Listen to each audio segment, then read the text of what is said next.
You guys want to know what's crazy? Dude, it is so crazy to think that 99% of our trails in El Paso were built by dudes that were on 26-inch, no suspension, just the most non-capable bike you can imagine, and yet they managed to build some of the coolest trails. That is just so crazy to me. So I'm gonna be riding with Danny today. He's a really good friend and one of the original builders for the Lost Dog Trails.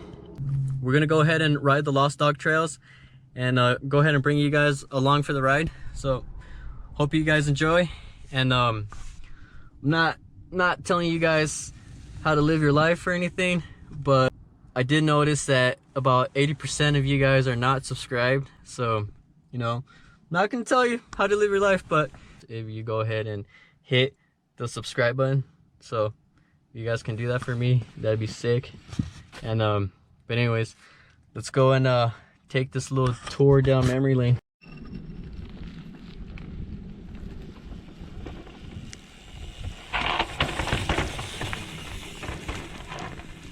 You.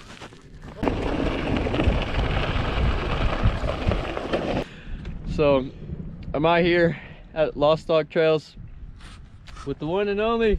Hey, what's up, man? Mr. Danny Lozano. The senior citizen of mountain biking in El Paso. Dude, I'm having a hard time keeping up with you. You good?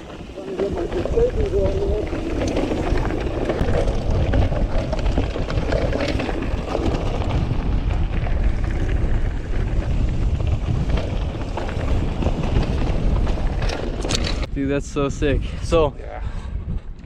Danny was one of, you say you used like 9 people? Yeah, there's about 9 of us at the most. One of the original builders for the Lost Dog Trails here. And what I didn't know till later on is Lost Dog Trails was named after Gilbert lost his dogs, right? Yeah, we were riding at the Warmback over in here, and it was one afternoon during the week, and Gilbert lost his dogs. And we tried finding him. I don't know if he ever did. I think he probably did, but he went looking for him, and I mean, it was a couple of dogs they took off and we couldn't find them. You know what? I was gonna go up and here so you could see the bridge, you know? Yeah, that's cool.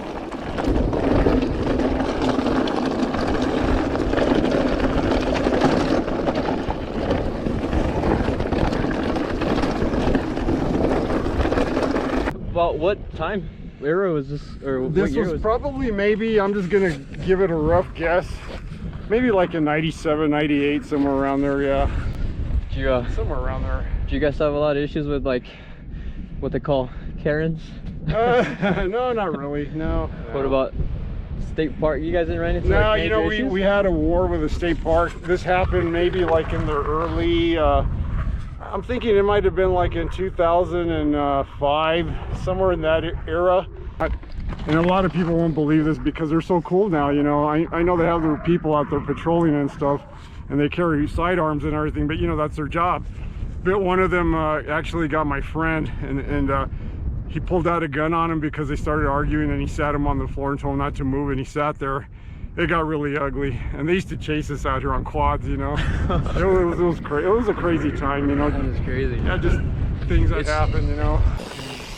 Yeah, but which one takes me to the parking lot in Lost Dog? Lost Dogs? Okay, mira, look, what you want to do, best thing for you to do is get right back where you were coming up right here, and follow that all the way down.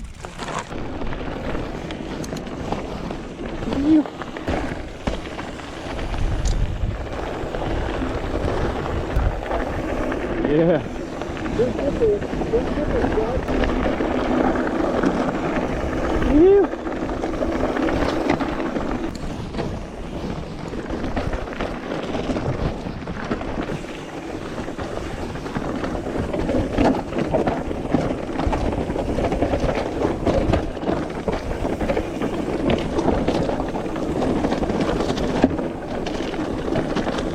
All right. Yeah, you know what? They had the people come down, the representatives from the Park and Wildlife here in Texas. believe it or not, one of the top guys that sits in that office up in Austin's a mountain biker. So when he came down here, he set things straight really quick, you know, and he said this is what you can do and what you cannot do, you know, telling both sides of the parties, you know. And so yeah, you know, everything worked out in the long run. Nobody was, you know, fighting anymore. They didn't harass us anymore. We weren't giving them a hard time, because we started giving them a hard time, you know. I mean, we're doing things that you know, one thing, you know, we used to run from them when they would come after us out here. We'd actually take off on our bikes, you know, and go get lost in the hills, you know, and they'd be chasing us, you know. And you know, those are things you don't want to be doing, you know.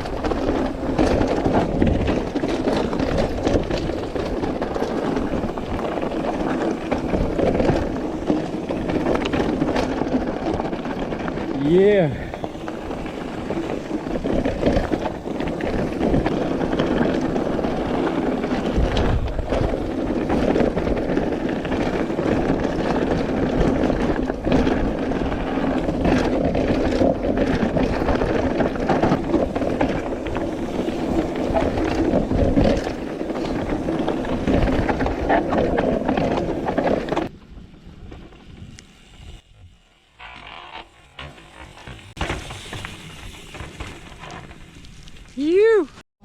I was about to say, back then I used to ride this with my hardtail. it was nothing but 26s and single speeds. Yeah, I believe that. Dropping.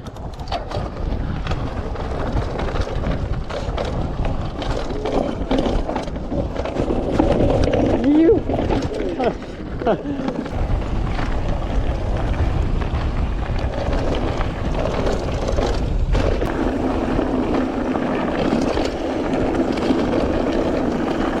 Good ride. Yeah, it was good. That was awesome.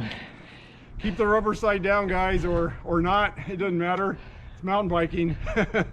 Shout out Robert. Yeah. How far back do you guys go? Me and Robert, probably back to maybe like 2005, 6, somewhere in that area. I don't even remember, man. I mean, I met him a long time ago.